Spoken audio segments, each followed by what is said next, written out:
लोकसभा चुनाव के दूसरे दौर के सबसे अमीर उम्मीदवार कांग्रेस के वेंकट रमाने गौड़ा हैं। वो कर्नाटक की मांड्या सीट से उम्मीदवार हैं। इलेक्शन वॉच ने दूसरे दौर के 1192 उम्मीदवारों के हलफनामों के आधार पर बताया है कि मांड्या सीट से कांग्रेस के वेंकट रमाने गौड़ा की कुल संपत्ति 622 करोड़ की है। कर्नाटक के उप मुख्यमंत्री डीके शिव कुमार के भाई और बेंगलुरु ग्रामीण सीट से उम्मीदवार डीके सुरेश ने कुल 593 करोड़ की संपत्ति घोषित की है।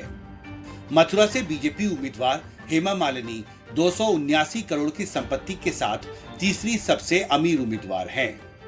मैं बहुत अरसे से ये लिख रहा हूँ कि एक ही सामने हमारे सोल्यूशन है इंडिया की, क्योंकि हर इलेक्शन में पैसा तो बढ़ता जाएगा, मसल पार तो कहीं नहीं गया।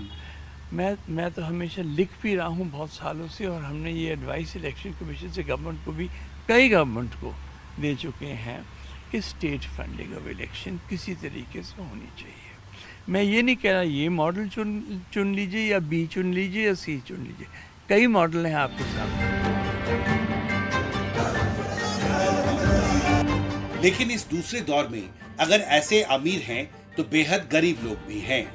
6 उम्मीदवारों ने बताया है कि उनके पास कोई संपत्ति नहीं है। इनके अलावा 3 निर्दलीय उम्मीदवारों के पास इतनी कम संपत्ति है जितनी आमतौर पर लोगों के पर्स में हुआ करती है।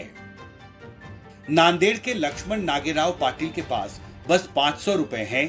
केरल के कासरगोड से उम्मीदवार राजेश्वरी केआर के पास 1000 रुपए हैं और अमरावती के पीएम दीपवंश के पास सिर्फ 1400 रुपए हैं। लेकिन क्या ये गरीब उम्मीदवार चुनाव जीतने में कामयाब हो पाएंगे?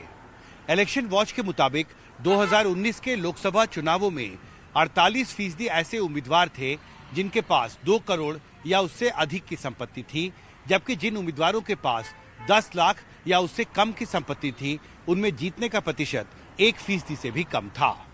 जब मैं इलेक्शन कर रहा था मुझे कई फोन आए थे कैंडिडेट से कि उनके नाम से 3 और कैंडिडेट्स खड़े हो गए हैं।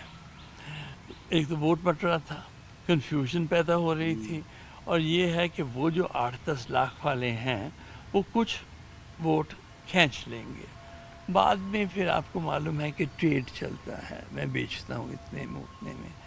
तो इस तरीके से इलेक्शन कमीशन को एक्सेप्ट तो करना पड़ता है, पर ध्यान रखना पड़ता है।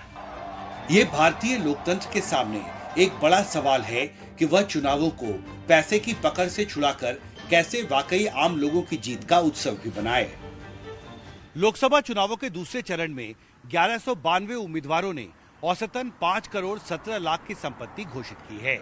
इनमें से हर 3 में से 1 करोड़पति है। सबसे ज्यादा अमीर उम्मीदवार इस बार कर्नाटक में चुनाव मैदान में हैं, जहां 10 सबसे ज्यादा अमीर उम्मीदवारों में 5 कर्नाटक से हैं।